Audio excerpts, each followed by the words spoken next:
It's September 1951 in East Lansing, Michigan, home to Michigan State University, where the Spartans had just won the National Football Championship, and the whole town was buzzing with pride. Now imagine you're 12 years old, you're lost on Hagedorn Road. It's the start of a school year, you're clutching your lunchbox and trying not to cry. The morning air smells like pencil shavings and new shoes and that particular kind of September nervousness all kids get. And then someone walks over. A kid you don't know, probably smelling faintly of Brill cream and breakfast toast, and says, "Hey, the bus stop's right here. I'll wait with you." And we all remember that person, don't we? The one who saw you looking lost and chose kindness over walking away. Hi, I'm Steve Rode, and this is True Stories from the Obit Files. A few times every week, I share one real story from a real obituary about someone else whose life you never knew about. These aren't celebrities or headliners. No, they're just regular people like you and me. People who ended up living extraordinary lives right under our noses. Now, if stories like this matter to you, make sure you're subscribed. I share a new one every Monday, Wednesday, and Friday. Thomas John Amiss was 85 years old when he passed away in July 2025. He was born in 1939 to Beulah and Willard Amiss, and he became the kind of person who never forgot what it felt like to be the new kid. But here's what I discovered when I kept reading. That 12-year-old helping hand became the foundation for how he'd treat everyone for the next 73 years. Tom graduated from East Lansing High School in 1957. He was part of the very first class to graduate from that new high school on Bircham Drive. After joining the Marine Corps Reserve and training in San Diego, he came back to Michigan where he built a life centered on family and community. Tom married Melanie Powell, and together they had 3 children, Heidi, John, and Matt. Now, I can imagine Tom teaching them the same lessons he learned on that school bus stop. Pay attention to who needs help. Never let anyone feel alone. Cars became Tom's calling. He worked at Dick Watson Chevrolet and then Bud Coots and spent 22 years at Williams Auto World selling high-end German cars. I mean, picture Tom in those BMW and Mercedes showrooms, dressed to the nines, thanks to Kosaczek's menswear. It's right in East Lansing, Michigan. I'm sure he was helping customers find exactly the right car, and I'll bet he treated every customer the way he treated that nervous 7th grader, with patience and genuine care. Later in life, Tom found love again when he reconnected with and married Mary Ellen Sheets, someone he'd known since his teenage years. After they married, they spent 36 years together. I mean, think about that.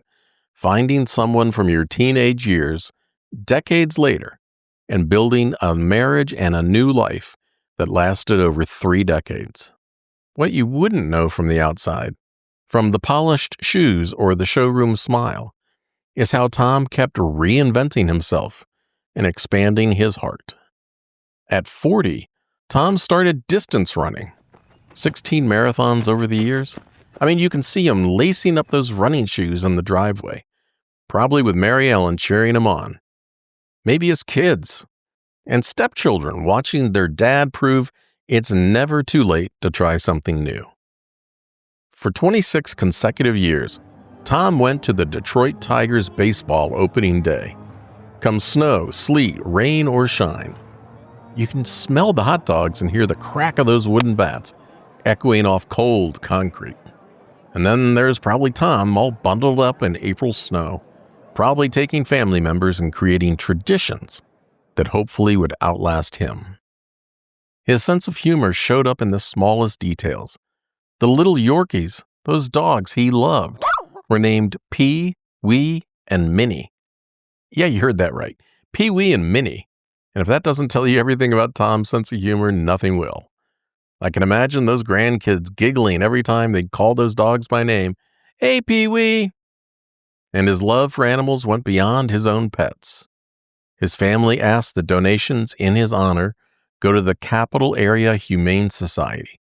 showing Tom's heart for creatures who needed someone to show them the way to safety. Here's what I think reveals Tom's character most deeply. He was a white-knuckled flyer who spent 36 years traveling the world with Mary Ellen. I mean, imagine this, Tom gripping the armrests during takeoff, probably closing his eyes, definitely not enjoying 1 second of being 30,000 feet above the ground. Every takeoff was a test of courage, but he always boarded because love in Tom's world meant showing up, even at 30,000 feet. Tom had homes, boats, and friends in Canada, Florida, and Michigan, but Tom always prided himself in being a hometown boy. East Lansing was always in his heart. Of course, Tom bled green as any Spartan fan would, loyal to Michigan State from that championship year when he was 12, right through to the end. Tom's family grew to include stepchildren, Melanie, Brig, and John, along with their children and grandchildren. The obituary says something beautiful. They all loved him very much. And when a family writes that about someone who came into their lives through marriage, you know he earned that love the same way he earned everything else. By showing up, by being kind, by making people feel like they belonged. His grandson Jack probably never knew about that September morning in 1951 when his grandfather helped a scared kid find that school bus. But I'll bet that he felt the same steady presence, that sense that Grandpa Tom was the kind of person who'd always help you find your way. A high school friend named Dick Milligan left a tribute that captures who Tom really was. Dick said Tom went out of his way to be helpful, as he did throughout our whole long relationship. He knew him from age 12 to age 85, from showing classmates where to catch the bus, to raising 3 children, to loving stepchildren like his own, to being the grandfather who made everything feel safe. Dick Milligan said it best. Tom was always of good cheer, but I think it was more than that. I think he was of good guidance. Every person has a story like this. Someone who taught them something important just by paying attention when they felt invisible. Someone who never outgrew kindness. Would you notice, would you remember the hand that helped you find your way?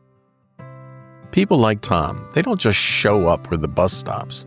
They show up where the joy is, where the belonging is. And if you're lucky, they stick around long enough to remind you again and again, as a father, as a husband, as a grandfather, as a neighbor, who never forgot what it felt like to be new. People like you, with extraordinary lives and stories worth hearing. Thanks for letting me tell this one.